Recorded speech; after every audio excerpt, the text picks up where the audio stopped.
बिस्मिल्लाहिर्रहमानिर्रहीम बिस्मिल्लाहिर्रहमानिर्रहीम। अस्सलाम वालेकुम माय यूट्यूब फैमिली, कैसे हैं आप सब? उम्मीद है कि सब खैरियत से होंगे।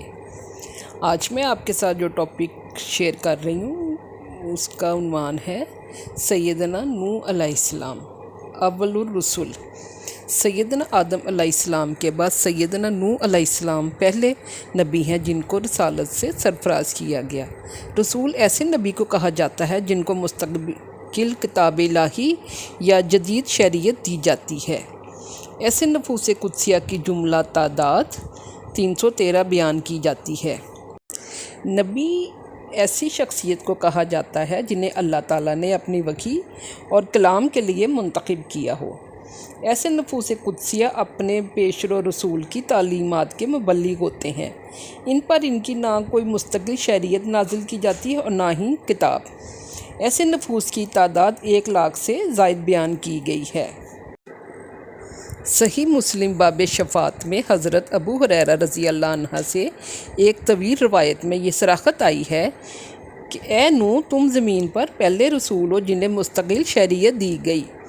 सैयदना इदरीस अलैहिस्सलाम की तीसरी पुश्त में सैयदना नूह अलैहिस्सलाम का तज़किरा मिलता है।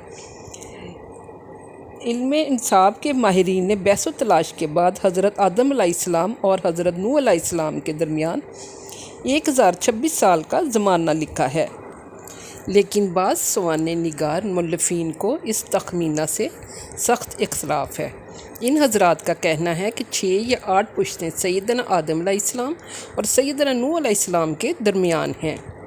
इनके लिए इतना तवील ज़माना मुमकिन नहीं, लेकिन 5 से 700 साल का अरसा करीने क़ियास मालूम होता है। ये इसलिए कि हर नस्ल की उम्र 100 साल भी अगर फ़र्ज़ कर ली जाए तो 6 या 8 पुश्तों में 700-800 साल का अरसा होना चाहिए। लेकिन इन हज़रात का ये क़ियास कुछ ज़्यादा वज़न नहीं रखता, क्योंकि इन्हीं मौरख़ीन ने सैयदना आदम अलैहिस्सलाम और उनके बेटों की उम्रें नहायत तवील लिखी हैं। इसलिए मुमकिन है कि सैयदना आदम अलैहिस्सलाम और सैयदना नूह अलैहिस्सलाम के दरमियान 1026 साल का ज़माना आ जाए। वल्लाह आलम।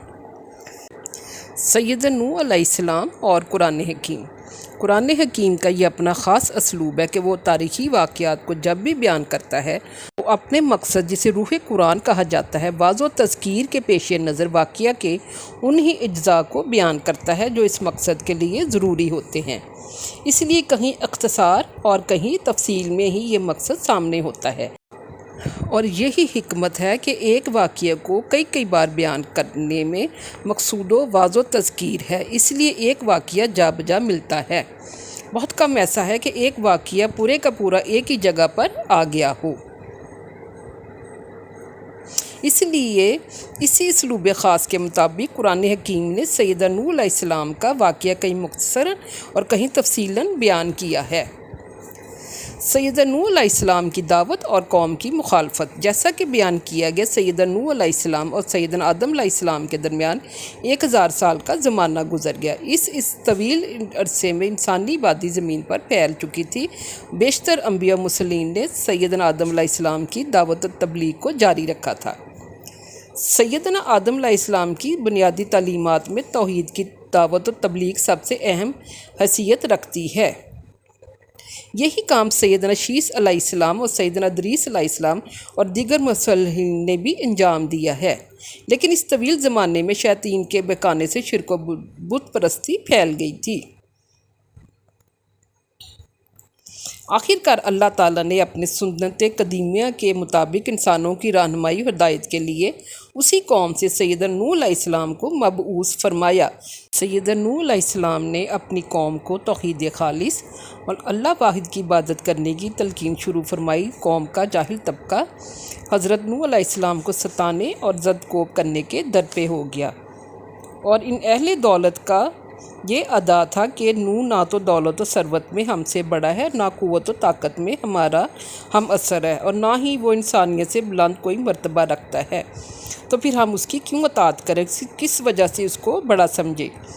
ये लोग जब कभी कमज़ोर और ज़ईफ़ अफराद को सैयदना नूह अलैहिस्सलाम के गिर्द देखते और नहायत हक़ारत से कहते कि या नूह, तेरे साथ तो सिर्फ़ ऐसे ही लोग हैं ना जो दौलत इज़्ज़त रखते हैं, न क़ुव्वत व शौकत, और ना ही अक्ल राय हमसे बेहतर हैं, भला हम इन मामूली आदमियों का कैसे साथ दें।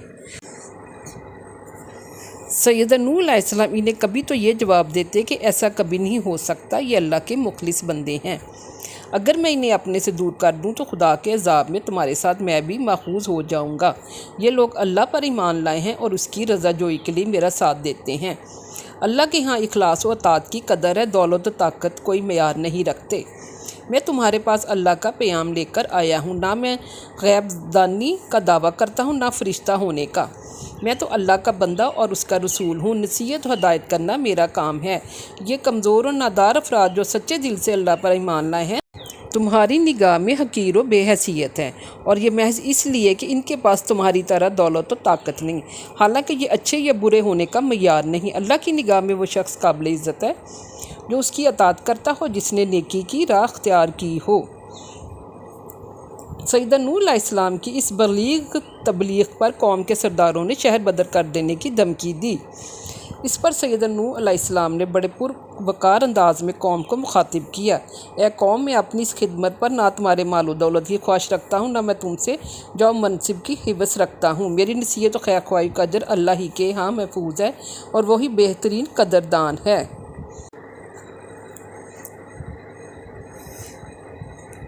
سیدنا نوح علیہ السلام کے تذکرہ میں قرآن حکیم نے ایک موقع پر اس طرح تنبیہ کی ہے۔ سورۃ المومنون کی آیت نمبر 30 ہے، اس کا ترجمہ کچھ اس طرح ہے: بے شک اس قصے میں بڑی نشانیاں ہیں اور آزمائش تو ہم کر کے ہی رہتے ہیں، یعنی اس واقعہ میں عبرت آموز سبق ہیں جو یہ بتاتے ہیں کہ توحید کی دعوت دینے والے حق پر تھے اور شرک پر اصرار کرنے والے کفار باطل پر۔ اللہ تعالیٰ نے ایک آیت کا ترجمہ کچھ اس طرح ہے: آزمائش تو ہم کر کے ہی رہتے ہیں، اس حقیقت پر خبردار کرتا ہے کہ اللہ تعالیٰ کسی قوم کو بھی اپنی زمین اور اس کی بے شمار نعمتوں پر اقتدار حاصل کر کے بس یوں ہی اس کے حال پر نہیں چھوڑ دیتا، بلکہ اس کی آزمائش کرتا ہے اور یہ دیکھتا رہتا ہے کہ وہ اپنے اقتدار اور عطا کردہ نعمتوں کو کس طرح استعمال کر رہی ہے۔ حضرت نوح علیہ السلام کے بارے میں قرآن حکیم نے یہ شہادت دی ہے کہ وہ شکر گزار بندے تھے۔ طبرانی نے ایک روایت نقل کی ہے کہ حضور صلی اللہ علیہ وسلم نے ارشاد فرمایا، نوح علیہ السلام عید الفطر اور عید الاضحیٰ کے علاوہ سال بھر روزہ رکھا کرتے تھے، اور حضرت داؤد علیہ السلام نصف سال روزہ رکھا کرتے تھے اور نصف سال افطار۔ حضرت ابراہیم علیہ السلام ہر ماہ 3 روزے رکھا کرتے تھے۔ اس طرح حضرت ابراہیم نے سال بھر روزہ رکھا اور سال بھر افطار بھی کیا۔ یہ ایک حدیث کے مطابق ہے۔ اس حدیث کی تشریح یوں کی گئی ہے کہ ہر روزہ 10 روزوں کے برابر ہے۔ اس طرح ہر ماہ 3 روزے 30 روزوں کے برابر ہوتے ہیں۔ گویا ہر ماہ 3 روزے رکھنا پورے ماہ روزے رکھنے کے مطابق ہوئے۔ اس لحاظ سے ابراہیم علیہ السلام سال بھر روزہ دار رکھے اور افطار بھی کیا۔ حضور اکرم صلی اللہ علیہ وسلم کا حجۃ الوداع میں جب وادی اسفان پر گزر ہوا تو آپ نے ارشاد فرمایا، اس وادی سے حضرت نوح علیہ السلام، حضرت ہود، حضرت ابراہیم علیہ السلام حج کے لیے گزرے ہیں۔ ابن جریر رحمۃ اللہ نے بعض تابعین سے نقل کیا ہے کہ حضرت نوح علیہ السلام کی قبر شریف مسجد حرام مکہ مکرمہ کے اندر ہے، واللہ اعلم۔ حضرت نوح علیہ السلام کی مخلصانہ دعوت و تبلیغ پر قوم کے سردار اس طرح سوال کرتے ہیں۔ سورہ شعراء کی آیت نمبر 111 ہے، جس کا ترجمہ کچھ اس طرح ہے: اے نوح، کہ ہم تمہیں تسلیم کر لیں جبکہ تمہاری پیروی کرنے والے کم درجے کے لوگ ہیں۔ نبیوں اور حق کی دعوت دینے والوں پر اور مصلحین پر ابتداً ایمان لانے والے اور ان کی دعوت قبول کرنے والے زیادہ تر غریب غربا اور عوام الناس ہی ہوتے ہیں، جو ان داعیان حق کی دعوت و تبلیغ کا دروازہ ثابت ہوتے ہیں۔ حضرت مسیح علیہ السلام پر ایمان لانے والے ابتداً یہی غریب مچھیرے تھے، اور خود ہمارے رسول کریم صلی اللہ علیہ وسلم کی دعوت پر لبیک کہنے والے اہل ثروت سے کہیں زیادہ غریب عوامی تھے۔ تقریباً ہر نبی رسول کے ساتھ یہی معاملہ پیش آیا ہے۔ قوم نوح کے سرداروں کے سوال سے معلوم ہوتا ہے کہ انسانی آبادی کے حصے کو نیچ اور اچھوت قرار دینے کا مرض مشرک جاہلی قوموں میں شروع سے چلا آ رہا ہے۔